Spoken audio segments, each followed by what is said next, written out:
day two or over and leading the regatta, all's right with the world, eh? Yeah, we're obviously really happy with our start to the week. The first day was really tricky and quite light to start off with, and then it kind of clocked a long way right, and then it was quite shifty for the second two races. So we're really happy to get three kind of top tens and a few good scores on the board there, and had to go out yesterday and a bit more breeze, and to capitalise on it was really pleasing. But we're only about halfway through the week now, and plenty more racing to go, so we're going to have to keep pushing forward, and we're really looking forward to the challenge. And what do you think of the format? It's definitely different. I think it is a lot more different in the lighter air with the 40 boats all racing together. It's something that is pretty unusual for the 49er class. In the past we always go down to a 25 boat gold fleet, so yeah, it's definitely quite different, but we're still slowly learning the things that work and don't in this format, but it seems to be going all right at the moment. I suppose getting buried is not a good thing. Yeah, definitely want to get off the line and get on the lift attack early, and we've been pretty fortunate so far that we've had some pretty good first works and been at the top mark in relatively good shape, but that's something that, such a high level of competition here that if you make one mistake you pay pretty hard. And all the good guys are here. Yep. Yeah, nearly everyone's here. All the good guys from the Worlds and other events. So it's really good to check in after the summer and see how everyone's been going and what they've been doing and with their time off and how they're improving. And we're really happy with how we're going. Okay. What's your schedule this year? Yeah, we've got a pretty busy schedule. Started off obviously in January with the Moth Worlds, and I'm really happy with that.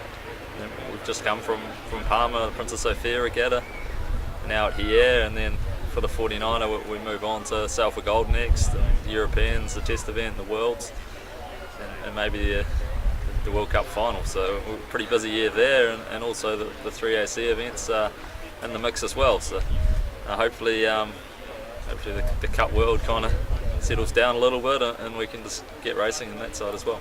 Yeah, are you going for the AC? Yeah, that's the plan at this stage. Yeah. But obviously there's plenty of change going on in that world at the moment, and it's something that it's obviously a little tough for us with all these changes going down to have to renegotiate everything. But no, we feel like we've got a great team, and when we're ready, once it all kicks off. Okay. The Moths, the quick little boats, do they help your decision making in other classes? Because of the fact you've got to make fast decisions there, you get more time in the 49ers.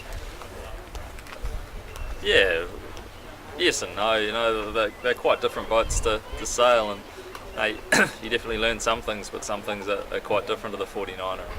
I think that's one of the things the 49ers got over a lot of the other classes, is that the level of competition so high that you make one little mistake and you pay very heavily for it. So yeah, where the Moth you can get away with a few more little mistakes around the course and little bits and pieces and get away with it. Where here you really pay.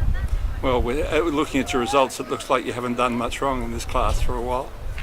No, obviously Blair and myself are really happy with how we've been going, and it's something that everyone else is improving all the time, so we've got to keep pushing forward and keep improving ourselves. We're really happy with how we started off this week, but we've got a long way to go. Do you feel the group behind you is slowly catching you? Yeah, every now and then they catch you, and every now and then you take a step out, and it's something that you're only as good as your last result, really, and it's all at the end of the day it's going to come down to whoever wins in Rio in a year and a half's time. So everything's kind of building up to there, and slowly making little changes and trying to improve areas that we're weak in, and I'm really happy with how a couple of those are going this week.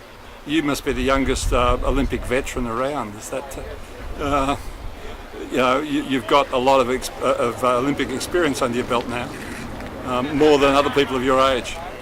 Yeah, well, I was obviously really fortunate to go to the games in 2008 in China in the 470, and then it was really to back that up in London, and to go back and kind of put all the things you've learned together and put a really solid campaign together was really really good fun, and we've definitely got that desire to go back and try and get one step higher on the podium. Yeah, okay, well, good luck. Thanks.